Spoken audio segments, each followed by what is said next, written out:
Hello,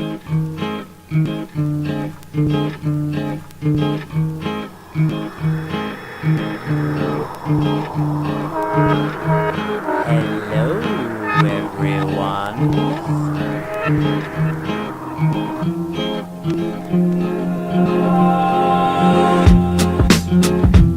As far back as I can remember, I always wanted to be a gangster. There it is, and we are back. We are back and alive. Yes, we are. Hello, everyone. Thank you so much for tuning in. Oh my gosh, this is exciting. This is the Pacific Experience Podcast. This is episode, 21, I think? It is. This is episode freaking 21, and you are tuning in. Thank you. Thank you. You are with the PacX Podcast, and we are with you.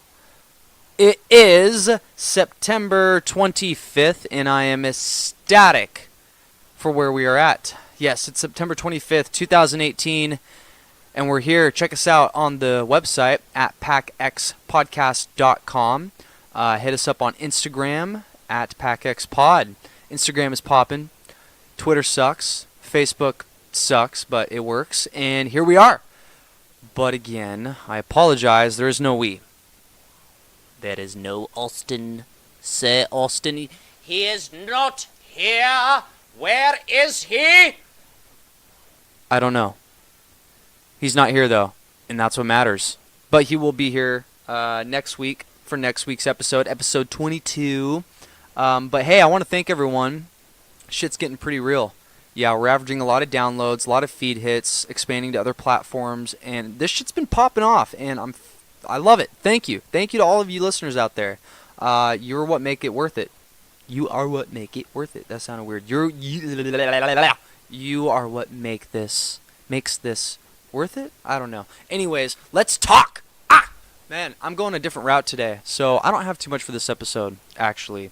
I actually don't have anything at all, and that's going to conclude episode 21. Thanks for tuning in. Just kidding. Take it easy. Take it easy. There's actually a lot of stuff to talk about. I just don't have too much going on from the Pacific Northwest, which could be a good thing, because usually the stuff we're talking about is usually negative. But today, I got my positive pants on. I hope you do too. But there's a lot of bullshit going on out in the world. There always is. There's always so much going on. And what's important is that we sit back, we enjoy ourselves, and we have a good time, and we don't take shit too seriously, but we also learn to take shit pretty seriously when it's undermined. That's the importance here. So, anyways, what is going on out there? It's been an awesome week, for me, at least. Lots of shit's been going on. I've been working my fucking ass off. Honestly, that's what's been going on. Work. Gosh damn it. Work is insane.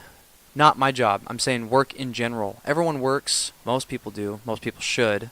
And it takes a lot out of people in the sense of we work and then we go paycheck to paycheck. And that's not really a fun life to live. So stop it. Stop going to paycheck to paycheck. You can control your life. You can live your life the way you want to. How do you do that? I don't know. If you know, let me know, because I'm trying to find out myself. Just kidding as well. Anyways, you know what I wanted to talk about, though, today? Again, I'm sorry, it's not from the PNW, so go ahead and talk your shit, but we're moving forward. Something I do want to talk about, though, are the generations. It's something we've brought up in this episode, or not in this episode, I apologize, in this podcast pretty frequently. Not only that, we're also talking about, a lot of the time I've realized, we're talking about free energy, we're talking about conspiracies, at least I am. That's what excites me, that's what gets me up and going. Hey, you know what? Free energy sounds sick.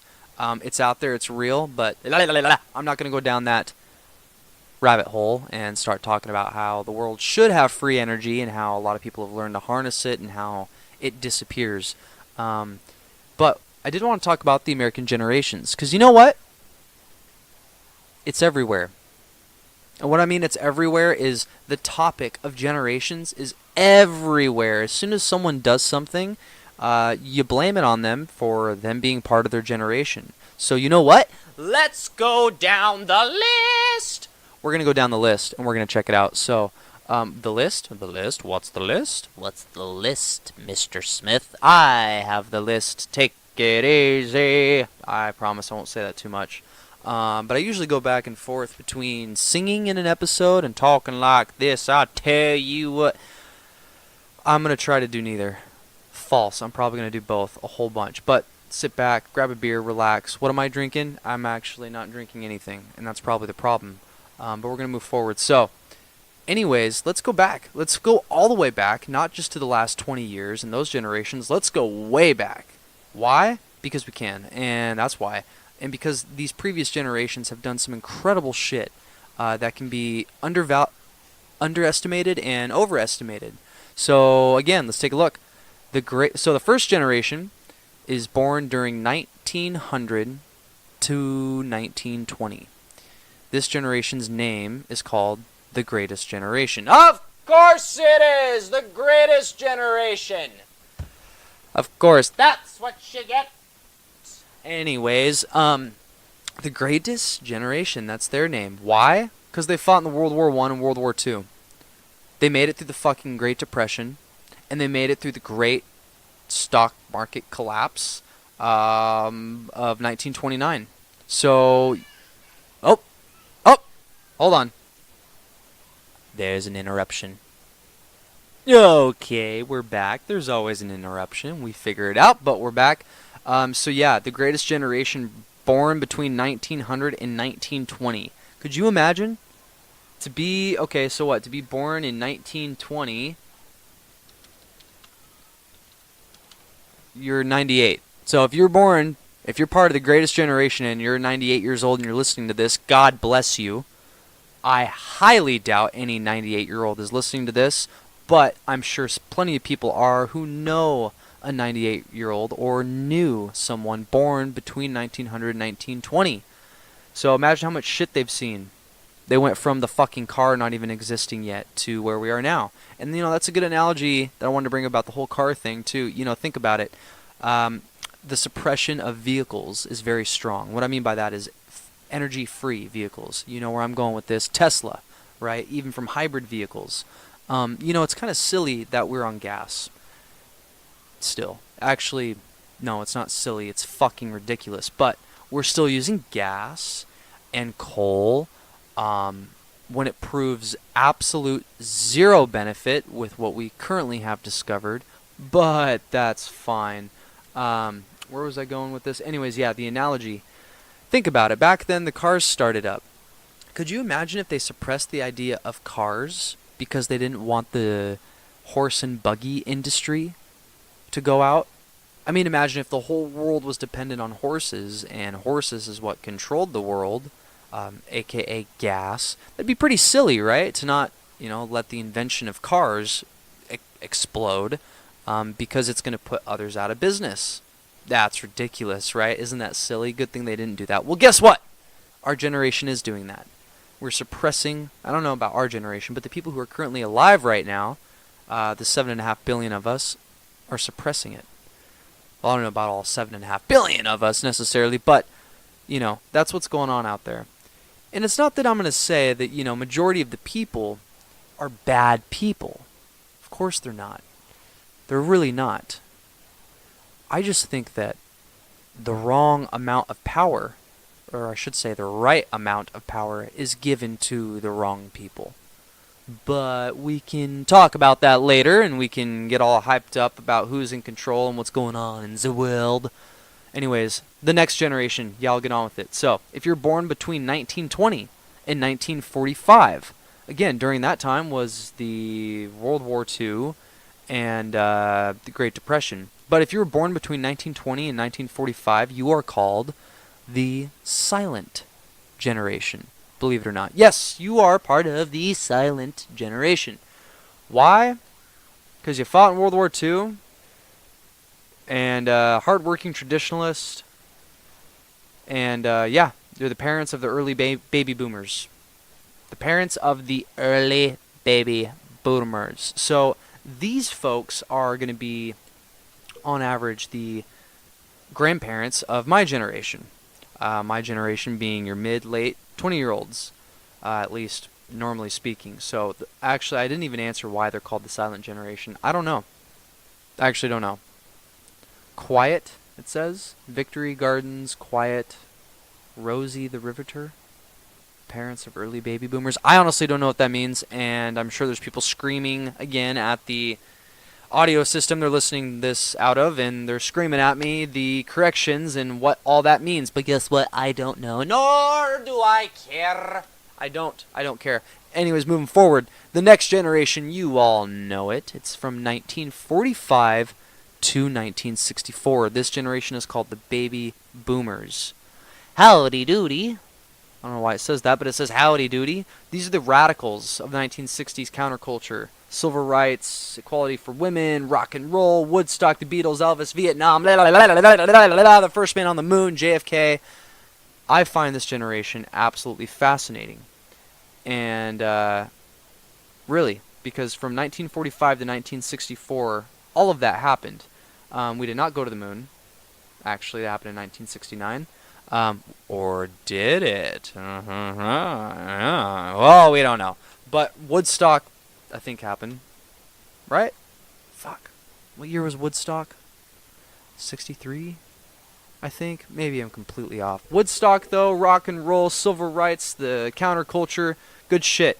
America changed, for sure, and it kind of set the tone for the following generations that will continue after the baby boomer generation.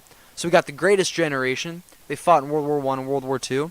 The silent generation, they mainly fought in World War II and gave birth to these baby boomers who were the radicals of the 1960s. Then the next one we have, from 1954 to 1965, Generation Jones. That's weird. I don't know why they're called Generation Jones, but term coined by Jonathan Pontel to define group in between baby boomers and Generation Xers. Early computer pioneers like Bill Gates, conspicuous consumption, first yuppies, Pong, Jiffy Pop, Forrest Gump, you know. That's Generation Jones, so 1954 to 1965. Man, the first generation was in a 20-year time frame. This one's in a 9-year, 11-year time frame. Well, I guess it's going to be getting smaller here, but that's Generation Jones for you. Why is it called Jones? I don't know. I have no clue. Generation, you guys ready for this? X. Yes, Gen X. So now we're getting a little more recent. Gen X, born between the years 1965 and 1977. For those of you who were born, like late December 1977, sucks for you. You're Generation X. If you were born January 1978, you were part of standby. Anyways, Generation X, what happened between 1965 and 1977 in the United States? Nothing. Nothing happened. Nothing at all. I'm just kidding. The fall of the Berlin Wall, these children were they were the children of the baby boomers.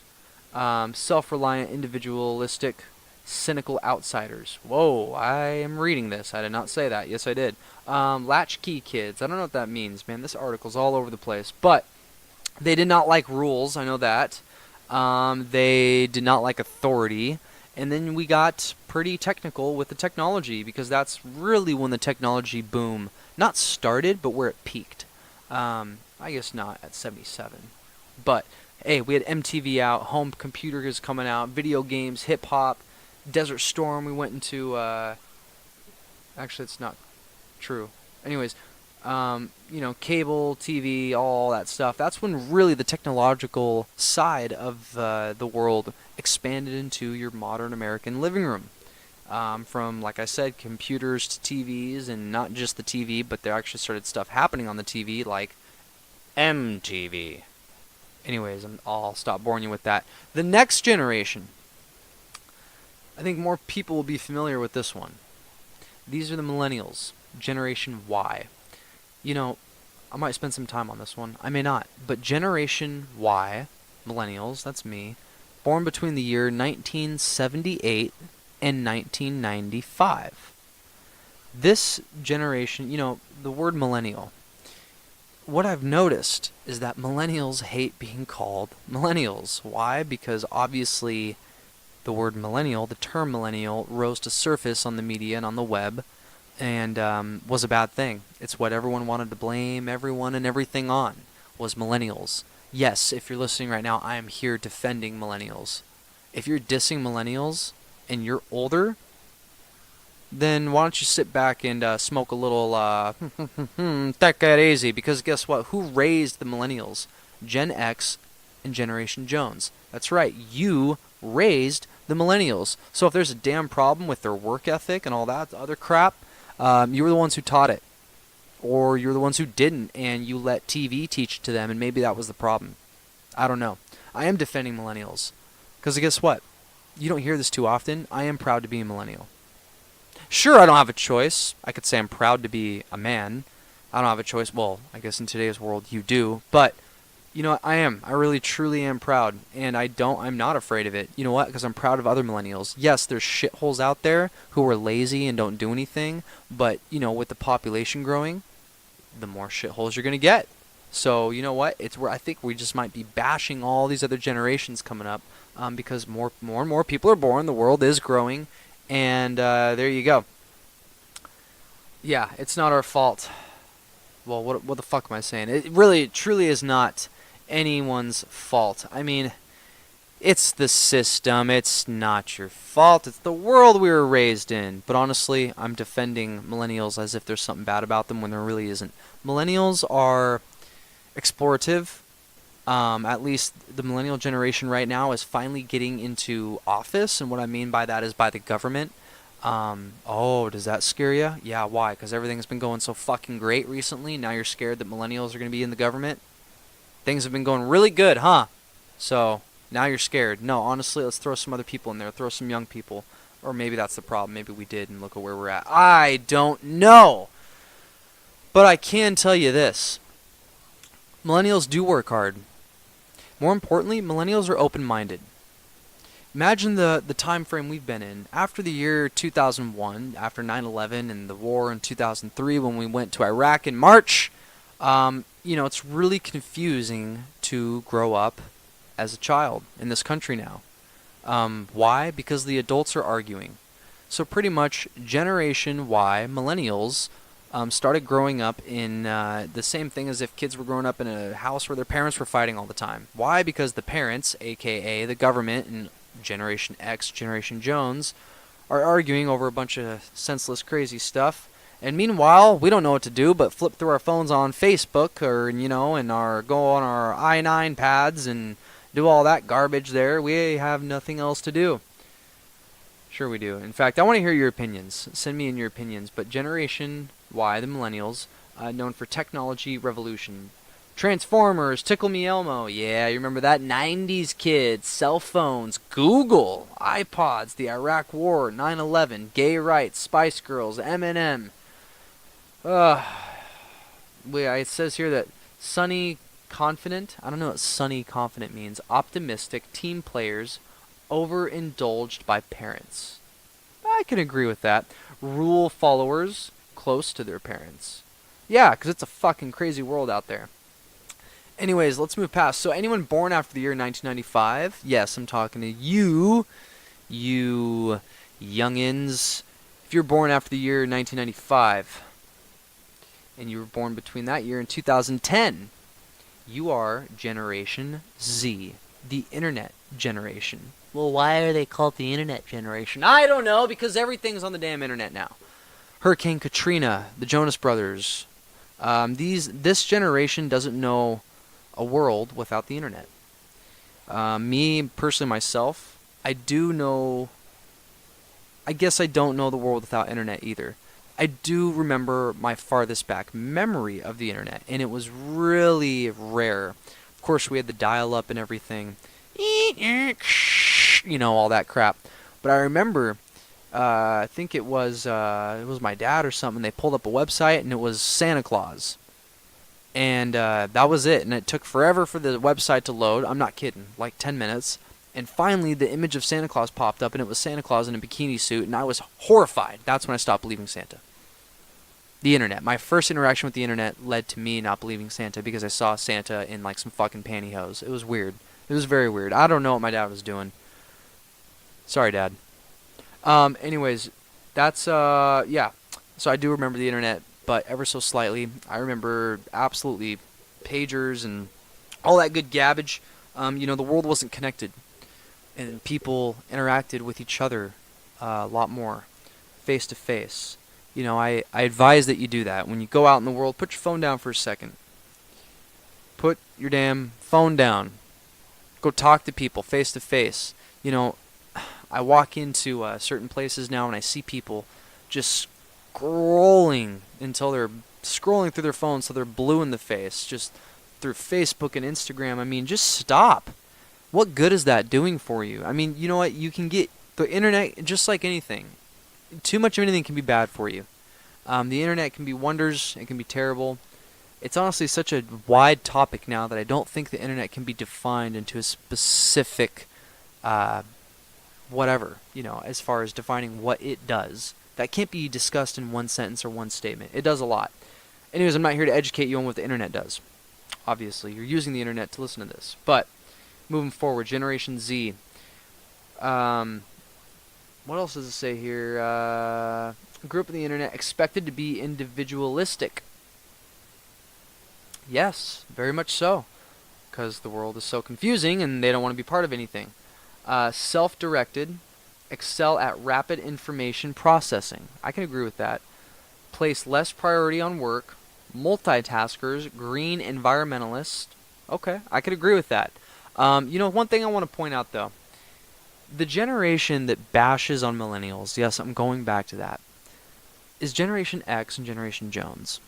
Bashing on the millennials the most. When honestly, what I see out in the world, from my job that I do to my day-to-day interactions, those generations are the ones doing the most belly aching. Really. I hear them doing the most. I see them being the least, having the smallest ability to adapt. They don't have the ability to adapt as well. The millennials are extremely good at adapting. We have to. I hear other generations belly aching all the time. The older ones. Belly aching about technology, belly aching about the generations, belly aching about politics. Honestly, you look at millennials, they don't give a flying fuck. Ask a millennial about politics. Ask one. They don't care. Should they care?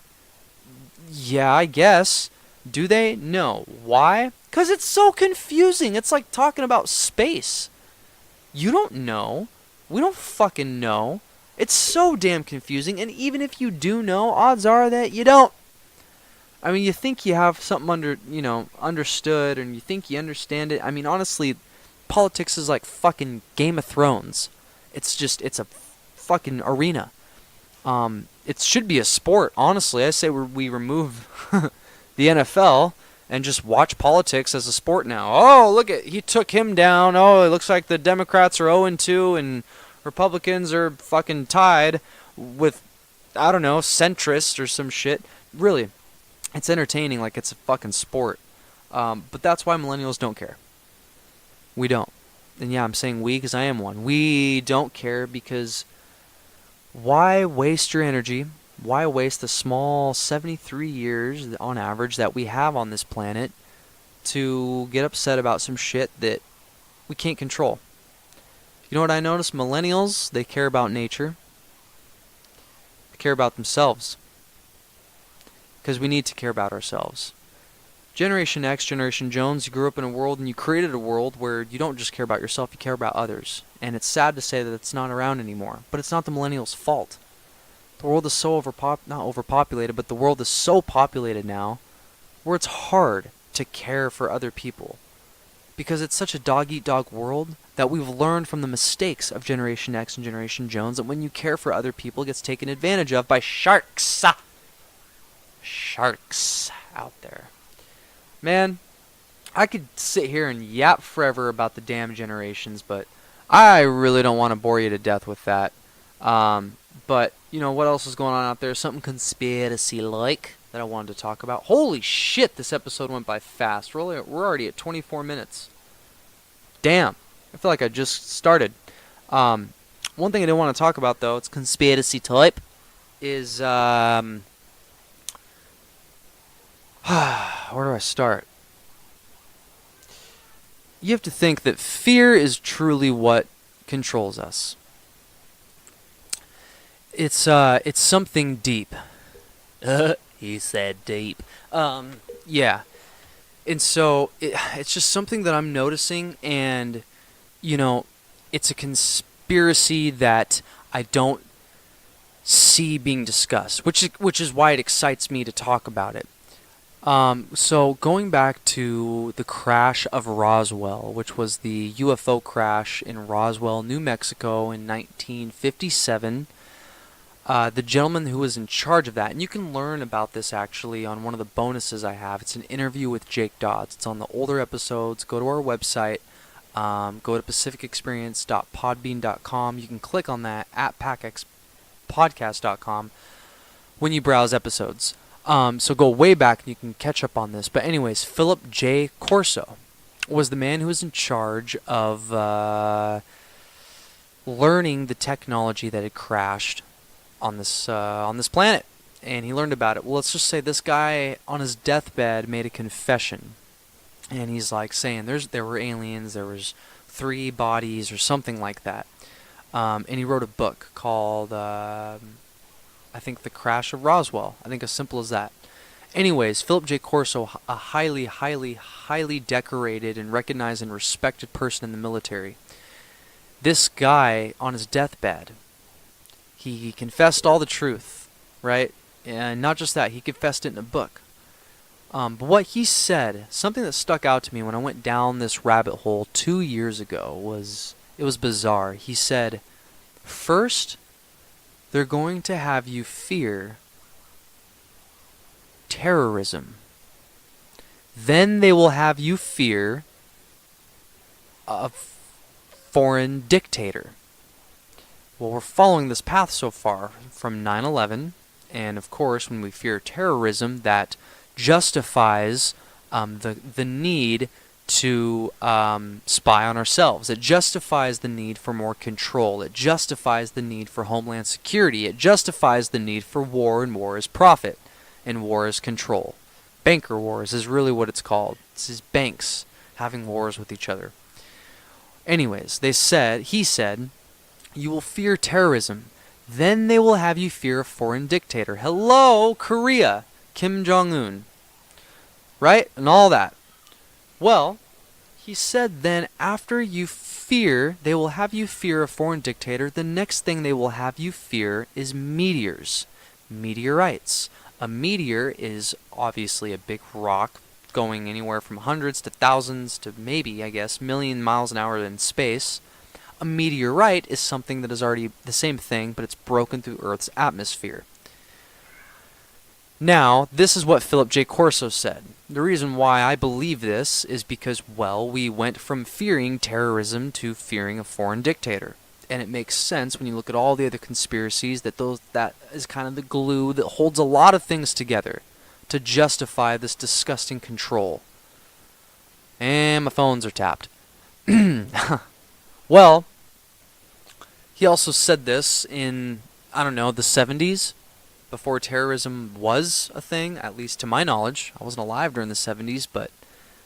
And so he said you'd fear meteors. Well, let's look at something now. Didn't President Trump just shake hands with Kim Jong-un or something like that? So I guess the foreign dictator part, the fear of that is over. We're not fearing that anymore. We're not fearing bombs from Korea. Things have been resolved with Korea, which is great. So, next thing we should fear, if you want to follow and listen and believe Philip J. Corso, is meteorites. Ironically, it's so fucking true. Because look right now, it's everywhere I read it. Meteors, meteorites. All I see are articles talking about how it's scary. I'm telling you, this guy predicted this shit, and it's fucking coming true! Where it really solidified it for me, enough to at least bring it up on my podcast, is I just listened to NPR. And NPR, of course, is one of the main news networks across the country. It stands for National Public Radio. And guess who spoke on there? Neil deGrasse Tyson. And I will publicly, yes, talk shit. Hit me up on Twitter. Go for it. Let me know what you think. I will publicly say that I've never liked him. I haven't. Why? Because he shuts... I swear the guy's a damn shill. Maybe he's not. Maybe I'm just a butthole. But I think he's a shill. He disses the idea of going to Mars. I remember watching a video of him on YouTube when Elon Musk was first hyping up the public about going to Mars. And this guy makes a YouTube video. And for how much... Anyways, sorry for that interruption. Anyways, sorry I had to pause it. What I was saying was for how respected this guy is, for how well known he is, for how famous he is, for how accurate he is. I mean, he's famous and he's well known for a reason. The guy is smart. He's a genius, whatever you call it, physicist. This YouTube video, his desk is just a fucking mess. And the way that he's dissing the idea of us living on Mars, he's saying that we can never leave this planet, that the human race will never be a multi-planetary species. Dude, F you. Even if you're right, don't shoot that idea down. You know what? There's a lot of shit that I'm not capable of doing, but if I want to go try and do it, screw you if you're going to tell me that I can't. Honestly. This world needs fixing. I mean, the guy is anti-war, sure. The world needs fixing, and every time we're about to go towards free energy or talk about going to Mars, this guy jumps up and shoots the fucking idea down. So I already don't like him. But guess what? I'm a millennial. I give people chances. I open my mind because I realize that I don't know it all and I'm probably not right. Right? Right. So I listen to him anyways, and, well, I'm going to hear what the guy has to say. He just went on NPR. And guess what this is about? And NPR is a main public radio station, news, and we all have talked about the media and how fake it is. Well, Neil deGrasse Tyson's on NPR, and I'll get to the point. He is talking about militarizing space. Why? Because of meteors. He is explaining in this, you can call it a podcast. They call it a sound bit, I think. Look it up on NPR. This guy is talking about how we need to fear meteorites and meteors. How we really need to fear them, and how putting military in space is a great idea to prevent them from destroying this entire planet, because meteors and meteorites destroyed the dinosaurs. It can happen to us too. As he says, it happened to the dinosaurs and it can happen to us too. And the best way to do it is for us to shoot down these meteors or reflect them away or melt them before they get here.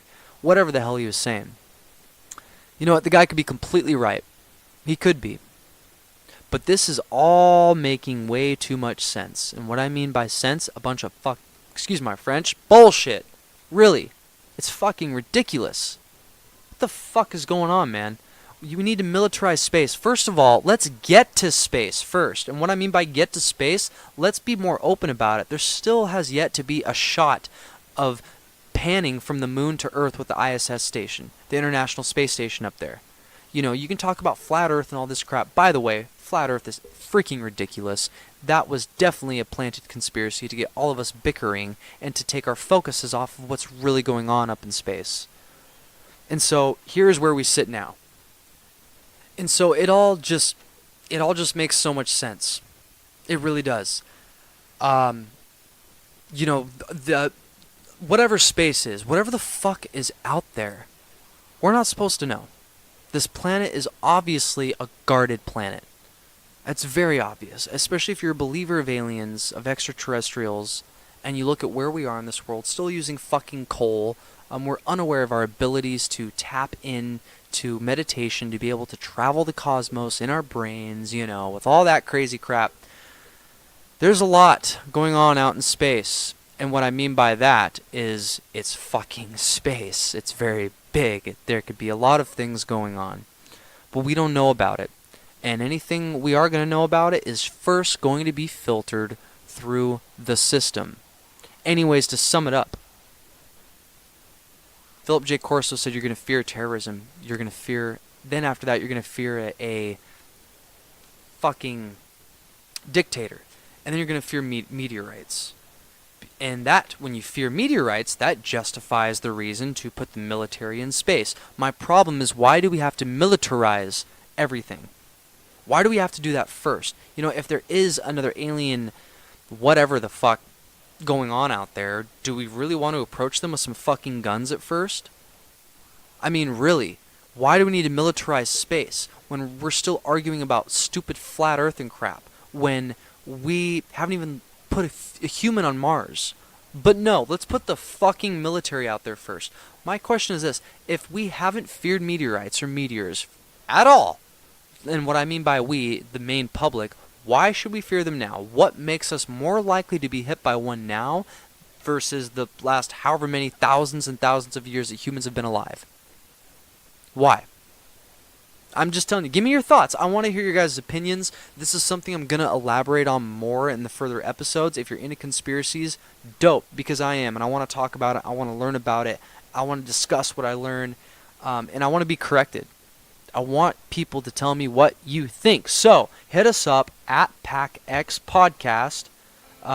Actually, PacX Pod, right?